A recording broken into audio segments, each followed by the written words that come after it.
સૌપ્રથમ દમણ દીવના તમામ સિટીઝન તરફથી આ આવેલા અહીંયા યુવાઓ તરફથી, બહેનો તરફથી, વડીલો તરફથી, માતાઓ તરફથી હું ભારતીય જનતા પાર્ટીનો આભાર વ્યક્ત કરું કે જેઓ આજે ઉમેશભાઈ મોરચા માટે તૈયાર થઈ ગયા.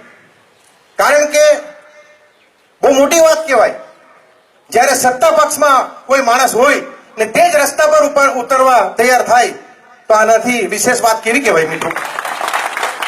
એના મતલબ આપણું પોલિટિક્સ નબળું કહેવાય. જે રીતે ઉમેશભાઈએ કહ્યું અહીં ભારતીય જનતા પાર્ટીના અધ્યક્ષ બેસેલા છે એ ખરેખર એક મુખ્યમંત્રી બરાબર કહેવાય. અરે તરુણાબેન, તમે શું વાત કરો? હું આજે કોઈ પાર્ટીની વાત કરવા માંગતો નથી, કોંગ્રેસ ભાજપ, પણ જ્યારે દયાભાઈ વલ્લભભાઈ એમપી હતા ને ત્યારે કેટલા બહારના લાગેલા મને કહો તમે, કેટલા બહારના લાગેલા? બધા કામના લાગેલા. આજે કેમ બહારના લાગી રહ્યા છે ભાઈ? અરે તમે નબળા પડે છે. તમે શા માટે દમણ પ્રશાસક ની ઓફિસની બહાર બેસીને સાહેબ કેટલા વાગે મળીએ, સાહેબ ક્યારે મળીએ, સાહેબને પૂછો નહીં?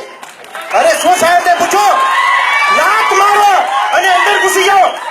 તેનું નામ એમપી કહેવાય, તેનું નામ અધ્યક્ષ કહેવાય. હું બી 10 વર્ષ અધ્યક્ષ રહેલો, મારો ભાઈ વિશાલ બી અહીં અધ્યક્ષ રહેલો.